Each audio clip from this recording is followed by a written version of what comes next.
Hello, folks. Welcome to Dialogos, where philosophy is not just a conversation, but a way of life.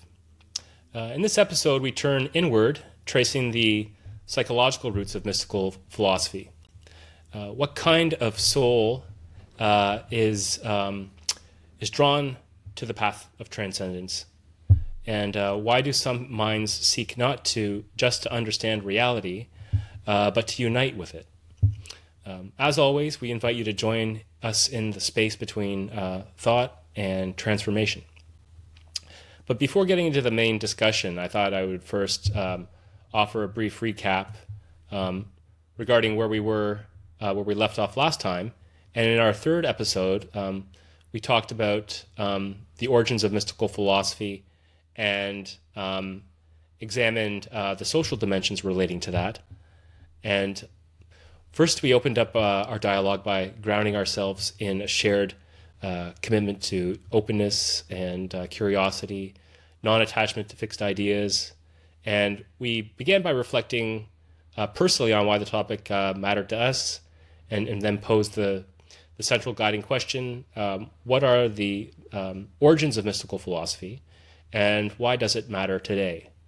And we propose that no single factor can fully explain the origins of philosophy. Rather, it emerges from a complex interplay of dimensions, and these are social, metaphysical, and psychological. So regarding the social dimension, we first explored how religious traditions, communal rituals, and collective symbols like the national flag or the way of righteousness in Pythagorean Pythagoras' philosophy shape mystical thought. And philosophy in that sense is not just abstract speculation. It is a lived way of life embedded in communal rhythms, rituals, and practices. It's not merely believing in cosmic harmony, for instance, but living in alignment with it through practices like dietary codes or shared contemplation of numbers in the case of Pythagoras. And we also explored tensions throughout our conversation.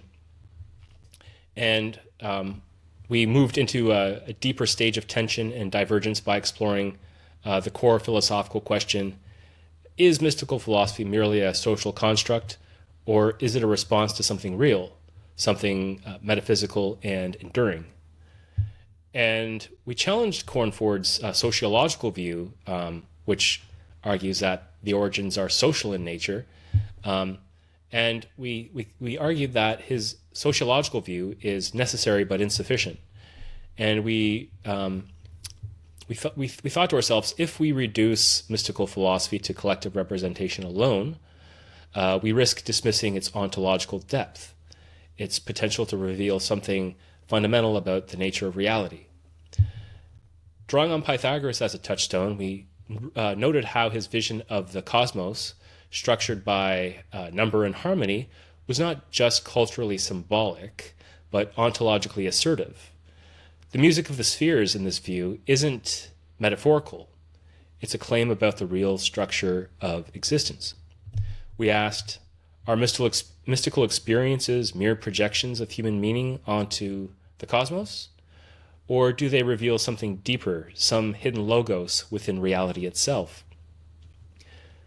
Ultimately, we lean toward the view that mystical philosophy arises from both cultural historical contexts and a deeper metaphysical structure, and is further animated by something intrinsic to human nature itself. We concluded by pointing toward the final idea. If, as Aristotle said, all men, by desire to know, take two. If Aristotle said, quote, all men by nature desire to know, unquote, then mystical philosophy may be one of the purest expressions of that longing. It's not merely an adaptive cultural function. It is a response to the cosmos and to the mystery of being itself. So, building on our last conversation, where we explored the social and metaphysical dimensions of mystical philosophy, tonight we turn inward, asking, what kind of person is drawn to philosophy in the first place? What are the psychological roots of the impulse, those deep-seated traits, temperaments, and inner sensibilities that make some individuals seekers of truth, harmony, and transcendence. So at this point, Ryan, I'd like to open up the space for our Dialogos, and I'd like to begin by creating this shared philosophical space. And I want to share this guiding question, I think, that can be our focus, and we can go forward in our conversation refining this question. But I guess in the most general way, we can put it this way: what are the origins of mystical philosophy, and why do they matter today? I think our general consensus so far is there are a variety of factors: social, metaphysical, psychological. And if we pursue this question even more narrowly in the context of psychology, then we might put it this way: if mystical philosophy is a response to both the structure of reality and something deep in human nature, what exactly in human nature gives rise to it? Is it just curiosity, or is there something more? Maybe an existential longing, a need to transcend the ordinary. Maybe certain personality traits like high openness to experience, deep emotional sensitivity, or an inclination toward altered states of consciousness. So in other words, what kind of human being is drawn to mystical philosophy and why? So I think that's the first key question I'd like to pursue, Ryan. Let me just give you my initial thoughts here, and then I'd be curious to get your take. So I think that, we're onto something important here. If mystical philosophy arises in part from human nature, then we need to examine what kind of human nature gives rise to it. And personality traits, particularly openness to experience, it seems to be a strong explanatory factor. And openness, well, first of all, I think some preliminary definitions might be useful here. So in talking about personality, what do we mean? Well, in the context of our discussion tonight, Ryan, I'm referring to personality in a specific sense according to the five-factor model. And according to this model, personality refers to a stable pattern of thoughts, feelings, and behaviors that differentiate individuals. And among these patterns, there are distinctive traits included as well. And openness to experience is one of them. And this is just pertains to imagination, curiosity, appreciation for art and novel ideas. So we see this exemplified in Pythagoras, for instance, with his synthesis of mathematics and mysticism and mystical speculation. And I think in our podcast context, openness is the entry point trait into mystical philosophy. It's this deep curiosity about the hidden structures of reality, essentially. And so openness is differentiated from other traits like conscientiousness, which is a trait that involves organization, responsibility, and discipline. So a thinker who might exemplify that would be Immanuel Kant. He was known for his meticulous routines and systematic moral philosophy, for instance. Then we've got extroversion, and extroversion is just defined as sociability, assertiveness, and enthusiasm. And I guess you could loop Nietzsche into the extroversion bin, at least in some respects. Although he was introspective, his bold public persona and emotional energy expresses this extroverted quality. Then we have agreeableness, and agreeableness is defined by compassion, warmth, and cooperativeness. So one such figure that comes to mind is the American clinical psychologist and therapist Carl Rogers, and he embodies the gentle, empathic nature of high agreeableness in his therapeutic philosophy. And then finally we have neuroticism, and that's defined as emotional volatility, sensitivity to negative emotion. An exemplar of that would be Soren Kierkegaard. He was driven by an existential anxiety and a turbulent inner world, which fueled his philosophical depth. So maybe a bit more on that later, but that's personality, and those are the traits that define personality according to the five-factor model. Returning now back to our main thread, openness, like I mentioned, is tied to curiosity. imagination, a willingness to explore unconventional ideas. Those high in this trait aren't satisfied with surface level explanations. They're drawn to deeper, more abstract, often paradoxical inquiries. And that fits perfectly with what we see in Pythagoras and other mystical thinkers. So take Pythagoras. He wasn't just content with counting things. He saw numbers as the foundation of reality itself. He wasn't just interested in music. He saw cosmic harmonies structuring the universe. He wasn't just interested in ethics. He developed a mystical way of life that integrated philosophy, mathematics, and religious practice. So all of this suggests a mind that isn't constrained by convention, someone deeply open to experience, unafraid of making connections between disciplines that might seem unrelated to others. So those are my initial thoughts, Ryan, on the role of personality in shaping the emergence of mystical philosophy, especially this trait of openness, which I think is a core trait, maybe not the only trait. Maybe there's more to say about that further on. But at this stage of our dialogue, I'd just be curious to get your take on all of this, and what role do you think personality plays in the formation of mystical philosophy? Answer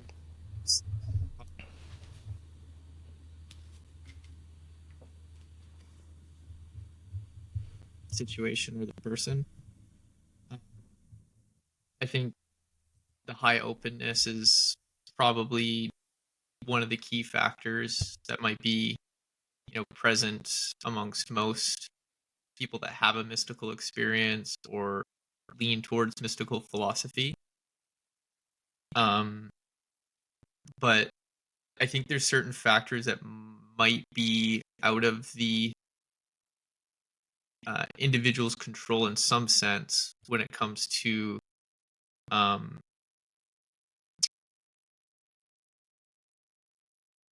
having a mystical experience. Okay. And then there's also, with mystical philosophy, there's an element of needing solitude and like silence and the sort of aesthetic life. So like kind of removing yourself from the world a bit. Mm-hmm. So that can be seen as a little bit introverted. But then there's also mystical experiences that happen in groups in sort of extroverted settings. Hmm. And so there's a bit of room there, I think, wiggle room in the personality traits that one might exhibit that could open them up to certain types of mystical experience. Hmm. So not all mystical experiences are built the same, perhaps, um, and maybe not all mystical philosophies are built the same. But I think the high openness is definitely key, because that openness, I think what mystical philosophy is pointing to is sort of a dissolution of barriers, and like Mm-hmm. that high openness there is sort of the gateway to seeing, like you were saying, connections between disciplines that might seem unrelated, or connections between people that were seemingly invisible before, but now you see like these forces and these principles working. You know what I mean? Right. Um, yeah. So being open to experience, I think, is probably number one. But the other ones, conscientiousness, I think might be important when it comes to mystical practice and Mm-hmm. being a mystic, because being a mystic often requires like ritualistic practices, aestheticism, a certain level of discipline. And being a conscientious person, that will allow you to deepen your relationship with God, or, you know, increase your harmony with the universe. And that the intention of that, I believe, is to deepen your experience of the mystical, right? So the more that you engage in this practice conscientiously and mindfully, the more access to the mystical, the more access to God that you receive. Right. And Yeah. that would God. require someone fairly conscientious to put that into practice and to continually deepen that relationship. Right. Yeah. Yeah. Um, yeah, those are some, I think, profound insights you offer there. And I think they help to really deepen the conversation too. But there was a lot that you just outlined there in your response. And, you highlighted, for instance, you know, the importance of individual differences, different personality traits contributing to different worldviews and outlooks on life. And the mystical worldview is just one case in point. And you mentioned factors beyond our control regarding mystical philosophy. I think that's an interesting point. It feels like personality, um, I would say, is probably to some extent within your locus of control, because I think you can mold your personality through cultivation in some ways. But maybe there's things beyond our locus of control too. And we'll look into this maybe a little bit later, but that's temperament, which is the biological basis of personality. It kind of forms the bedrock of personality from which personality can emerge, interacting with temperament and the influence of the environment as well.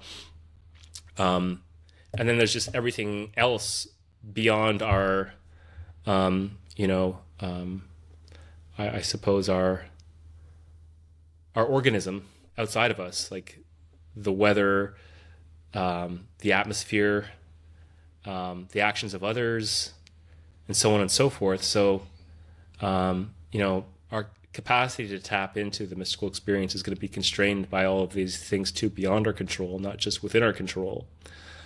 And another thing too, you mentioned solitude. That's important for a kind of mystical experience, as you mentioned.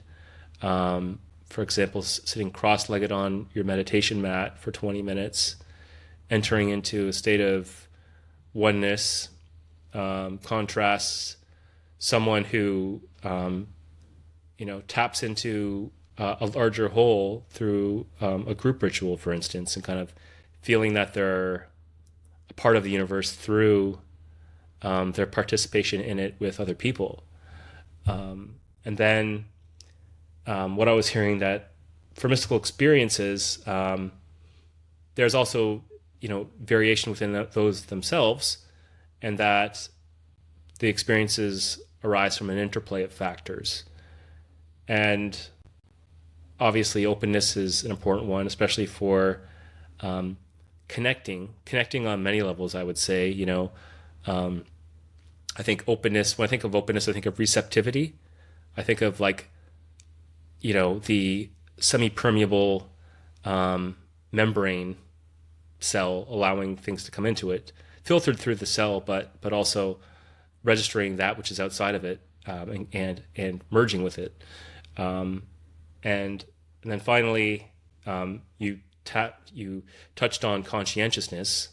That involves discipline, being organized, being like duty bound, and the significance of that with regards to mystical practice. And I thought that was interesting. And you were saying that it gives us access to the divine, and I think that's an interesting point too. Whether we conceive of that as God or the Source or the Arche or the Tao or whatever, we can use whatever label we want. We're tapping into it through this trait, and I think that makes a lot of sense, because I feel like mysticism is a practice. It is a lived philosophy, and to the degree that we can practice it with discipline and orderliness and dutifulness, I think we're going to enhance our mystical practice and our capacity to tap into that mystical dimension.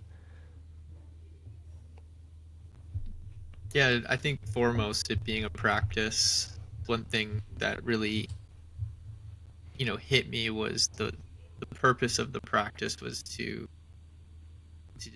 deep, more deeply entrench oneself in the mystical, and to increase your access to the mystical experiences, and to continue to open yourself up, right?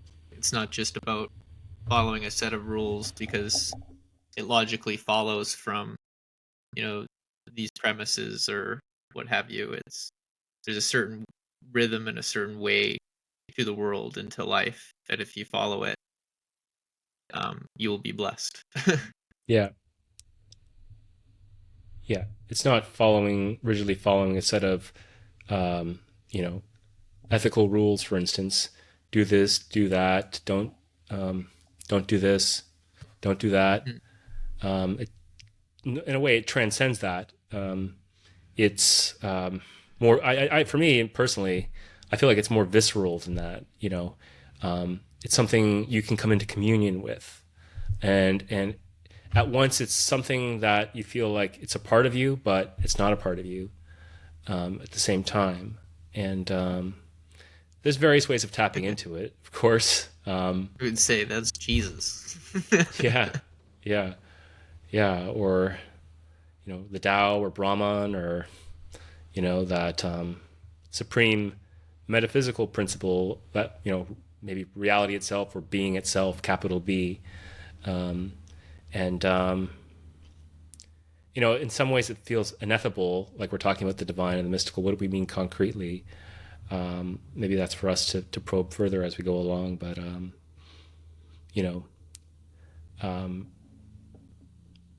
yeah, I don't necessarily want to go down that rabbit hole at the moment. But we've kind of alluded to what the mystical experience is in some ways, and it's. I think it's in some ways it's like a living of truth, an embodying of truth. Like you're not simply following the rule, be kind to others. You're being kind, and to be kind is to tap into that divine aspect of reality, to participate in it in some way. So I think in some ways the divine is kind of the alignment of yourself with the ideal, the ideal human being, or the ideal. The ethical ideal, something along these lines, perhaps. I'd like to revisit that maybe at some point. Anyhow, yeah, maybe we can roll forward, Ryan, not unless you wanted to get anything in that you wanted to say before we shift focus here. We can roll on forward. Okay, let's keep rolling then. So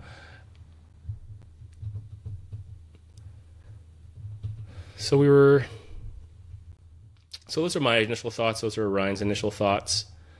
I thought we could refine our questioning further in pursuing another line of thought, which is, if openness to experience is a key driver of mystical philosophy, then why doesn't everyone with high openness become a mystic? And there are plenty of people today with high openness, artists, musicians, even theoretical physicists, who explore deep, unconventional ideas, but don't turn to mystical thought. So what's the missing piece? Is it something beyond openness? Maybe temperament? Maybe something cultural that channels this openness in one direction rather than another? In other words, what distinguishes the mystic from the highly open but non-mystical thinker? So let me offer you my initial thoughts, Ryan, and then I'd be curious to get your thoughts on this. So what I'm suggesting is that the difference between the mystical thinker like Pythagoras and a highly open but non-mystical thinker isn't necessarily one of kind, but one of degree. And that makes a lot of sense, I think. So if we take the five-factor model seriously, then openness to experience isn't just about mystical or spiritual interests. It manifests in a range of ways. Some high openness individuals become artists, channeling their abstraction and imagination into creative expression. And I think Andy Warhol is a good counter archetype here. Warhol was undeniably high in openness. He was playful, he was experimental, he was imaginative, he was deeply attuned to cultural nuance, but his orientation wasn't metaphysical. It was pop cultural, it was ironic, it was surface focused. His art didn't seek depth or transcendence, but rather exposed and played with the flatness of modern life.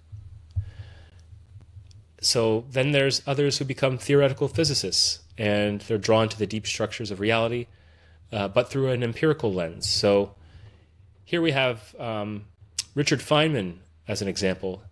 Feynman was wildly imaginative. He was curious. He was deeply open. He loved puzzles, metaphors, even bongo drums, and painting. But he had a deep resistance to metaphysical speculation. He famously said, "I think it's much more interesting to live not knowing than to have answers which might be wrong." So for him, beauty was in the mystery, but not in the mystical. He was enchanted by reality, but didn't seek union with it. He sought to map it, experiment with it, play with it. And then some become philosophers even, but not necessarily mystics. They might pursue abstract questions about being and knowledge without embracing mystical experience. And one characteristic philosopher who comes to mind is Bertrand Russell. And Russell loved logic and abstract structures, and he sought precision in thought. Once he dabbled in mysticism early in life, but later turned sharply against it. For Russell, clarity, reason, and rigorous argument were sacred. His openness played out through analytical dissection rather than spiritual synthesis. And then, of course, some become mystics, seeking direct experiential insight into the nature of reality. So I think here we have a strong parallel to Pythagoras in Plotinus. And Plotinus' whole project in the Aeneids, his masterpiece, is rooted in a direct transformative ascent of the soul toward the one. He doesn't just think about the metaphysical structure of reality. He seeks union with it. His metaphysics is lived, and like Pythagoras, he sees philosophy as a purification of the soul, a moral and spiritual discipline. And we could list more examples regarding these different types, Ryan. But that's sort of my initial thoughts and some examples to support them. I'm curious to get your take now on this. What do you think distinguishes the mystic from the highly open but non-mystical thinker? What do you think what are the decisive features?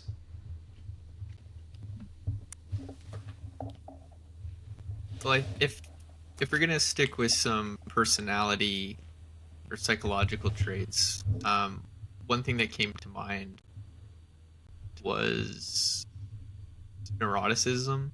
Like, Okay.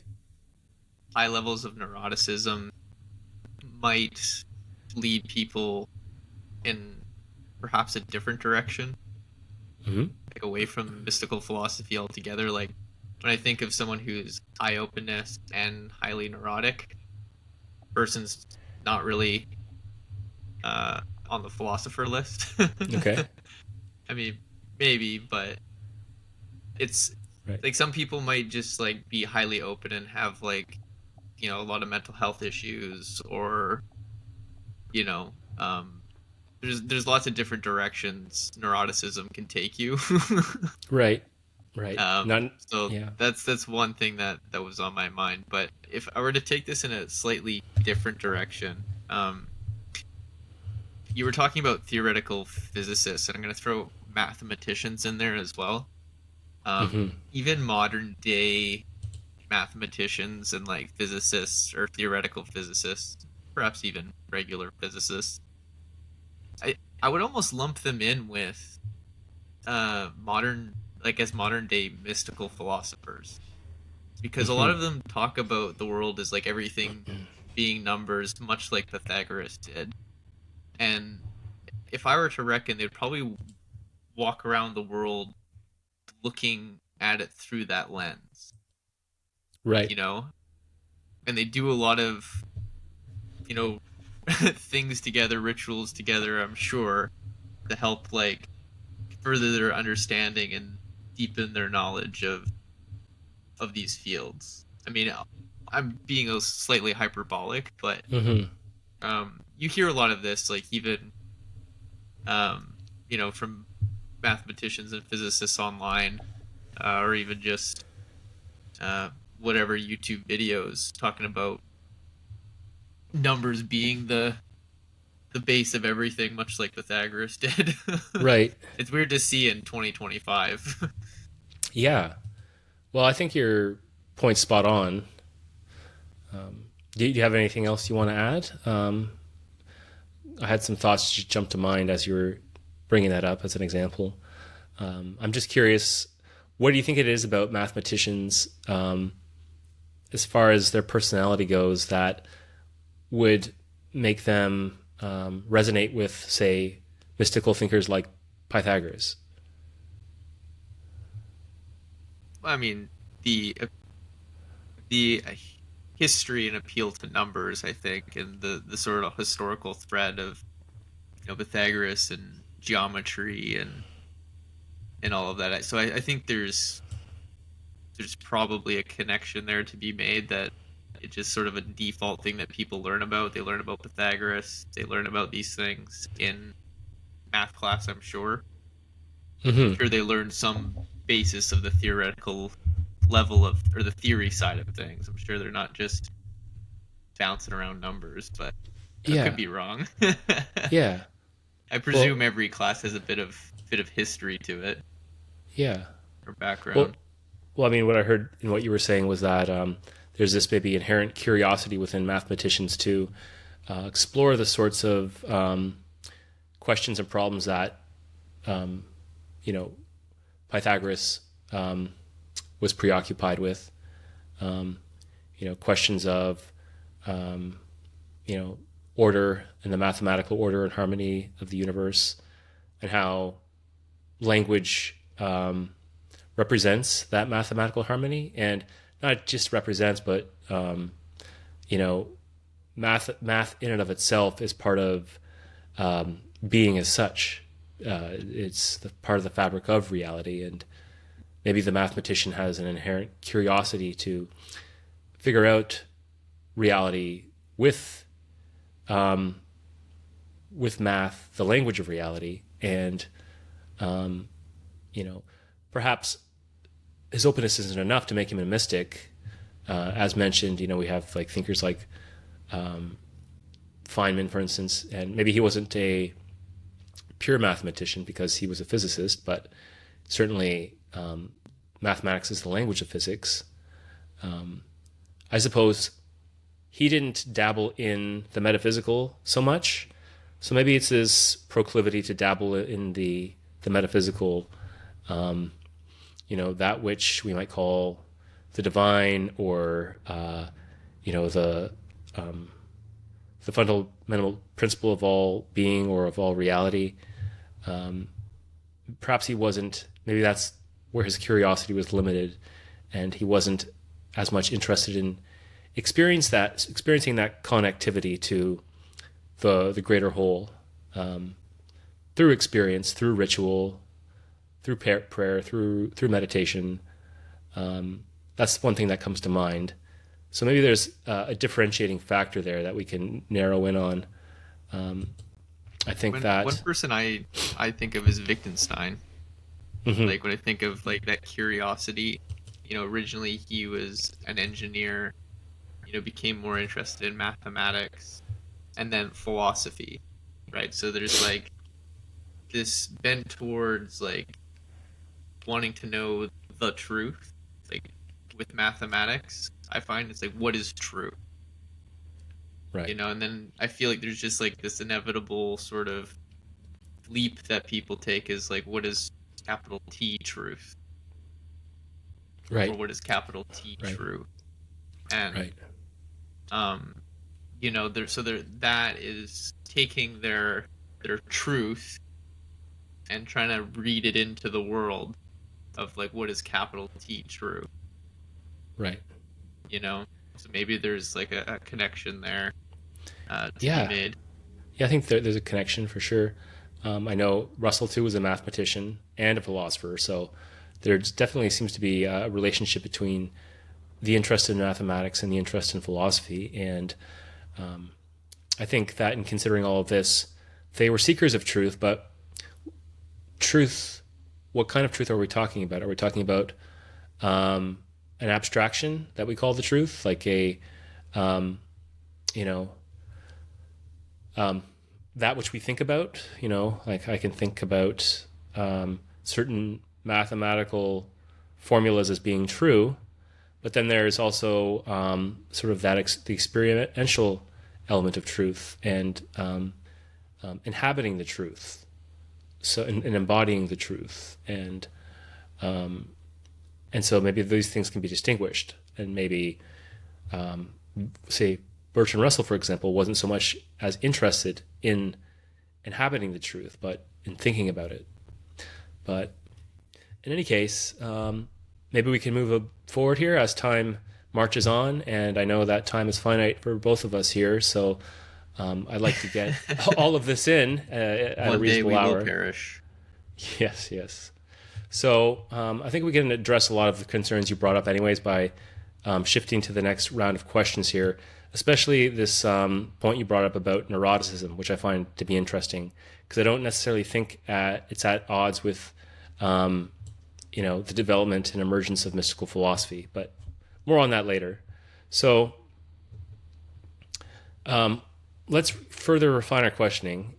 A question I'd like to ask now is, what pushes some people toward mystical philosophy rather than other outlets of deep inquiry? So my initial thoughts are that one possibility is emotional temperament. And so let's just, again, go over some definitions here. So in contrast to personality, temperament is the biologically rooted core of personality. And it manifests early in life, and it's more enduring than specific traits like those that I mentioned earlier. So think of it as the emotional climate that shapes how traits unfold. And in the context of our discussion, I think we can think about this notion of emotional temperament, because I think it plays a role in influencing the development of mystical philosophy. And emotional temperament specifically refers to one's baseline emotional reactivity and sensitivity. And it includes tendencies like high sensitivity to beauty or harmony, proneness to awe or melancholy, a disposition toward compassion, longing, or spiritual yearning. And, we can think of exemplars of this as being like characters like Meister Eckhart or Pythagoras. These were mystical types. They were sensitive, introspective, driven by existential questions, spiritual aesthetics. And these types can contrast, say, non-emotional temperaments. Might say more empirical, rational types. So we've talked of Einstein in previous conversation. As I think a mystic in some sense, I think he's more of an intellectual mystic rather than like an experiential mystic. But he would contrast, some of these characters who have a more emotional temperament, because though he's highly open and emotionally, he's like emotionally distanced from mystical absorption. And he's fascinated by cosmic harmony, but he does not seek direct participatory union with it. And so that's temperament and emotional temperament specifically. And so I think that some high openness individuals like Pythagoras combine their abstract thinking with an intense emotional or existential drive that kind of originates from this emotional temperament. And they aren't just curious in an intellectual way.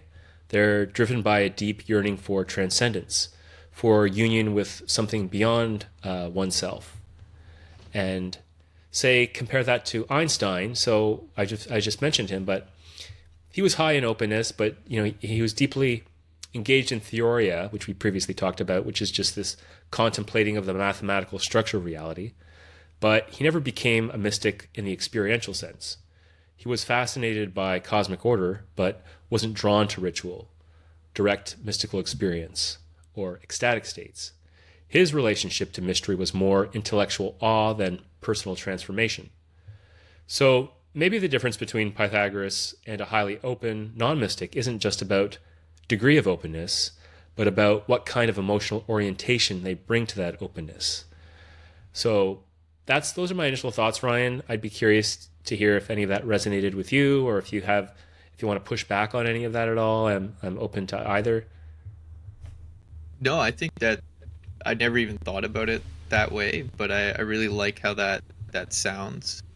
Um, I think the emotional temperament definitely plays a lot into the difference here between, like an Einstein figure versus Pythagoras. Um, I'd like to hear more about how that ties into maybe like neuroticism. Or were you gonna get into that a little bit?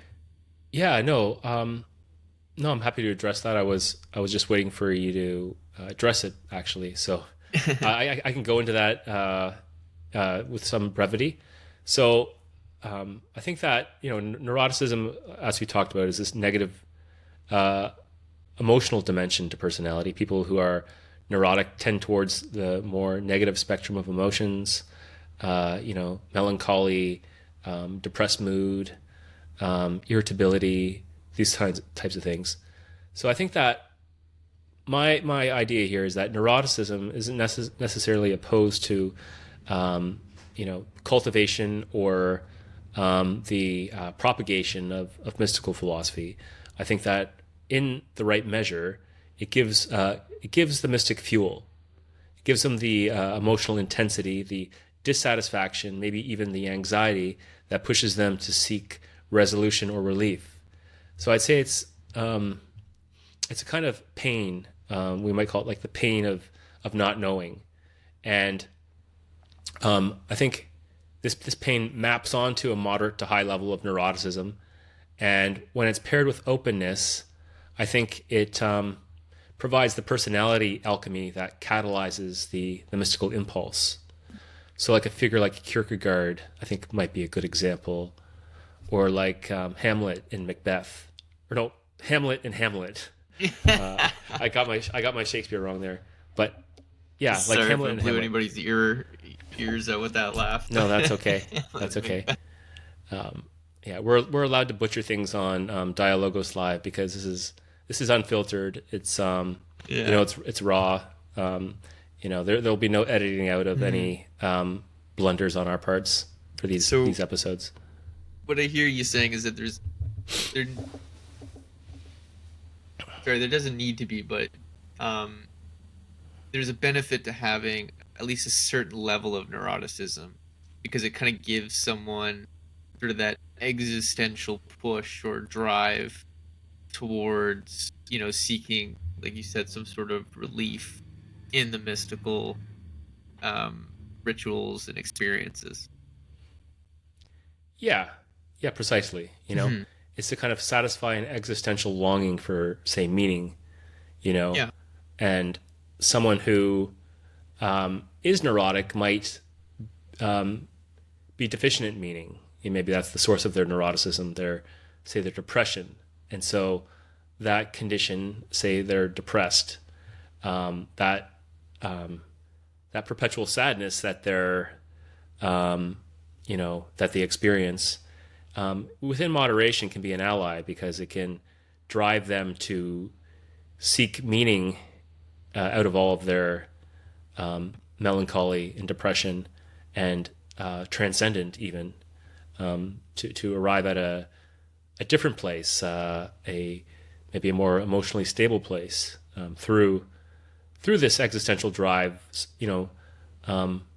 prompted, you know, by this negative emotion, but ultimately seeking maybe a relief of that motion and emotion, and a maybe an alignment with a greater whole that helps one to transcend all of that. If that makes sense. Yeah, I think that's a really good insight. I'm, I support this message. Yeah, yeah. Well, I think maybe you're revising your previous assumptions about neuroticism, which is good. I mean, this is what Dialogos is about, right? It's about transforming the way we think, and more generally transforming ourselves ultimately, through changing our thoughts, through changing the way we experience and see things. And Definitely helped in any me case, refine it a lot better. Like I was thinking neuroticism, like perhaps in the extreme case, like it didn't even cross my mind that like a moderate level of neuroticism might actually be good and like fuel for that, right? And if you think about it, like, you know, I would consider myself as someone who is fairly neurotic, and Yeah. I do kind of have a bend towards that, so it's hard for me to disagree. Yeah, yeah. No, I mean it's I think I definitely resonate too with that idea. And I think that I have a good pinch of neuroticism within my own personality. And it's not necessarily a bad thing. I think often it's stigmatized. But I think it's not necessarily a bad thing if it's not debilitating. And so, I feel I think that's a ripe topic for conversation, actually. I'd be curious to go into discussing that maybe at length for another podcast episode, and maybe exploring some of the psychological archetypes of that personality trait. Because I think we could come up with quite a bit. Think artists, musicians, even scientists who have been neurotic in that sense, right? Especially musicians and artists. Yeah, no kidding, right? Yeah, the Van Goghs and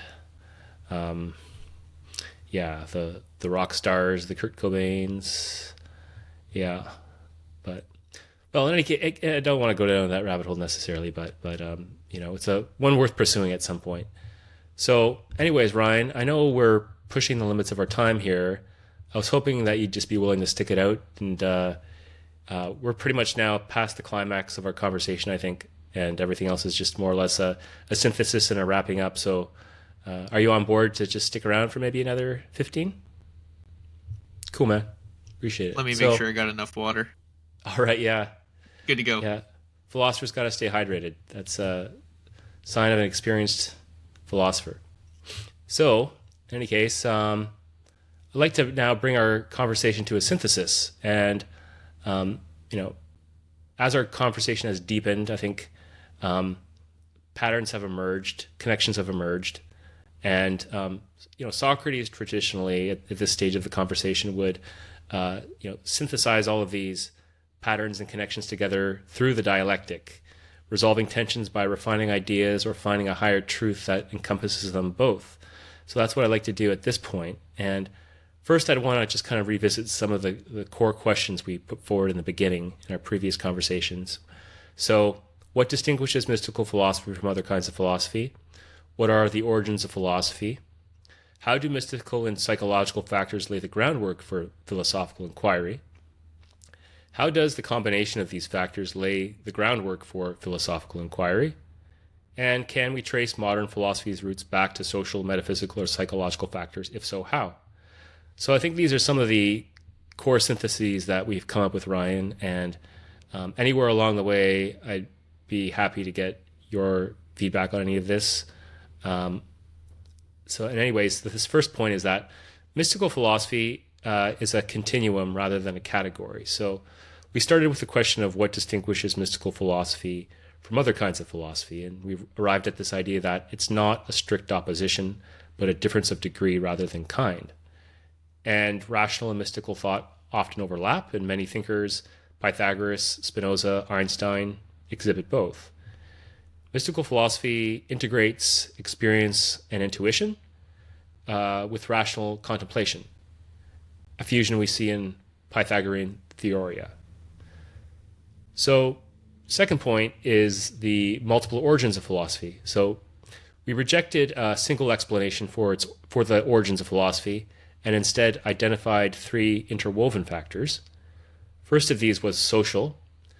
Mystical philosophy arises within collective representation, shared symbols, rituals, and meaning-making practices that structure experience.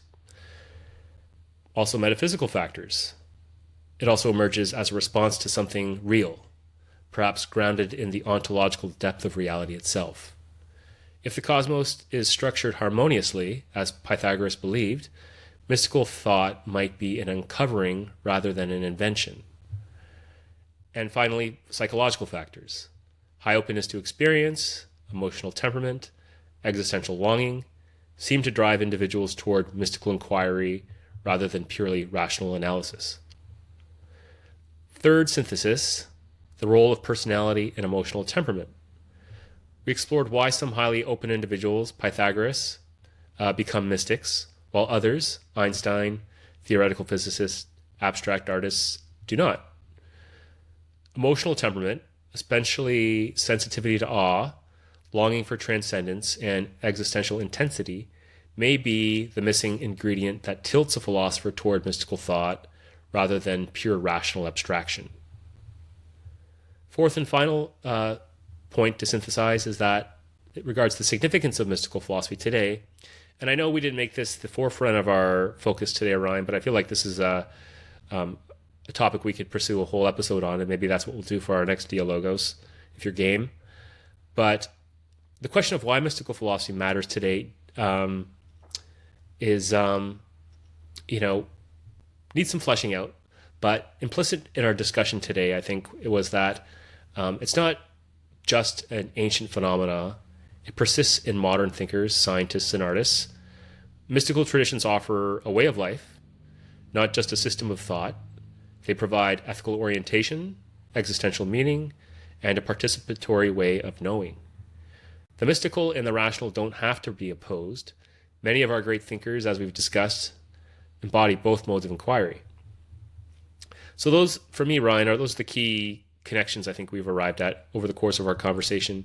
Did you want to comment on any of those, or offer any elaborations or refinements regarding any of those? Just one sec.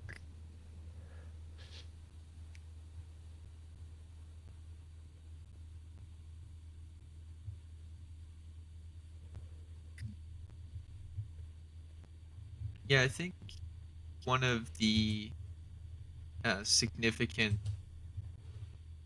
things to consider about how mystical philosophy impacts today or is important today, or is how are these things operating in your life already in ways that you might not be aware of? So like, or how can you implement these in ways consciously and effectively? So if you have certain beliefs that you hold true, what sort of rituals and practices can you engage in to deepen your relationship with those values and those principles? And being able to examine like maybe what in your life is taking away from that relationship or those practices. So yeah, I think those are things that are important to consider. Not everybody might go to church or have a faith or whatever, and I think there's still things that like you can do to have some sort of grounding and have some sort of sense of community and shared vision for the world. So yeah, I think learning about mystical philosophy, learning about mystical experiences kind of be a gateway into that, and hopefully a gateway into like community building, relationship building. Yeah, no, I think that's an important and really valid point you bring up there. We didn't so much touch upon the practices specifically; they were kind of more in the background. I'd be happy to go into those in some depth in our next conversation. But I guess at a first pass, right now I think we're seeing resurgence in spiritual practices in our culture right now. People gravitating towards, if they're not, identify with a traditional religion.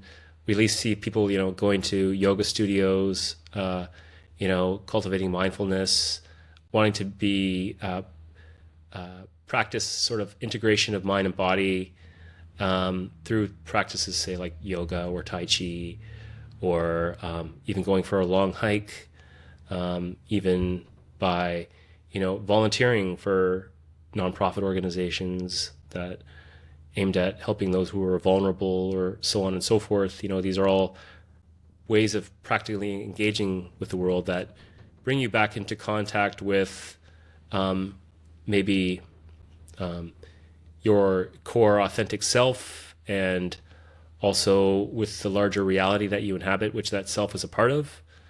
And I think that that's a pivotal point, really. And I think the issue of practicing philosophy and not just merely contemplating philosophy is that core differentiating factor of the mystic in some important ways. But in any event, maybe we can bring things to summation, Ryan, not unless you're itching to get anything else onto the table now. There's some food on my table. Right. Well, Getting hungry. yeah. Well, a philosopher can't survive on thought alone. There's food for thought, but then there's food for the stomach, and both are just as important, maybe the latter more so, at least according to Abraham Maslow. But in any case, let's just close things up. Let's close the circle. Let's end by reflecting on the journey of our conversation and revisit the initial question, what we have discovered about the origins of mystical philosophy. And I think it'd be useful to just highlight some of the key takeaways and to leave things kind of open-ended to invite further thought. So to synthesize all this, I'd say our key takeaway is that mystical philosophy isn't just a social construct, just a response to human psychology, or just a metaphysical insight. It's an emergent phenomenon that arises at the intersection of all three. It reflects something fundamental about human nature, but also something real about the universe itself.